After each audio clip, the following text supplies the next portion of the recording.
And Kristina, were there maybe any adjustments that you were a little bit skeptical about that I recommended you do? You mentioned an intention or a problem, and then I said, well, here, if you do this, it should help that. And I can think of one off the top of my head. You were mentioning to me you had this like lower back pain and hip pain that you'd seen doctors about, and they didn't really know, you didn't really know, and it just was always kind of this lingering thing that you just didn't have a solution for. And then I came to you looking at your Boggle map and even more, just an aerial view of your house. And I had some recommendations for you. Were you skeptical about that? Yeah, it was really trippy when you pointed it out, where the energy was just shooting straight through. There was no houses to block it for blocks and blocks and blocks. Like, that's a major long ways where energy just picks up and basically splices my bed half. So when I'm laying there at night, I'm just getting a barrage of energy, kind of like assaulted. And so you had made a few recommendations on, changing a few things so that we weren't in the direct line of fire, so to speak.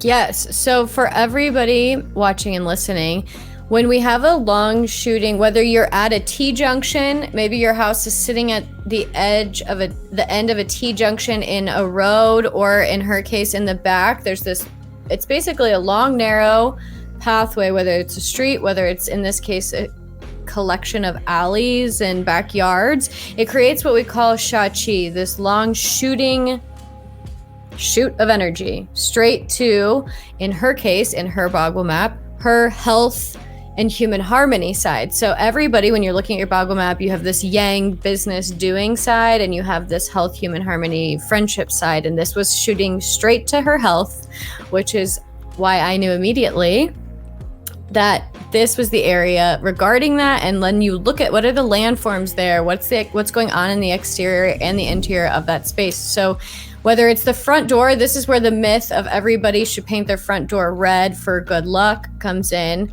You really only need to paint your front door red, should paint your front door red if you are at that T-junction and you have a road coming straight to the front of your door. In her case, this was the back. So I was recommending add in some fire, whether that's in the window, whether that's in the backyard. The extreme solution was to really build up either a barrier or a wall, but sometimes not all recommendations are immediately applicable in the financial priority list. So in your case, it was adding in fire of some way, though, to burn this long rectilinear wood element Sha-Chi coming to your back and to your health. Yeah. And you had also said, you need to shut that door when you sleep at night, our closet door, and add something red into the window, curtain, etc.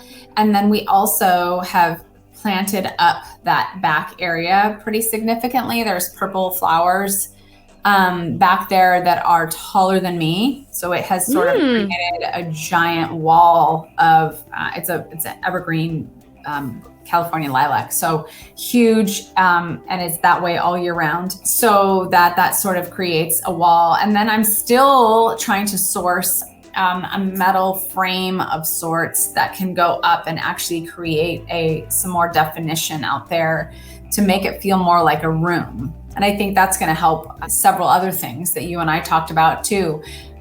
So these things sometimes take a while, but I know that I have had a whole lot less pain, to zero pain sometimes. And I think being aware of that has helped a lot. Yeah, certainly in the beginning, I remember you telling me, I haven't thought about it, because I said, how's your pain? You're like, oh yeah. I guess it's not here today. Yeah, and it's not here a lot, almost at all anymore.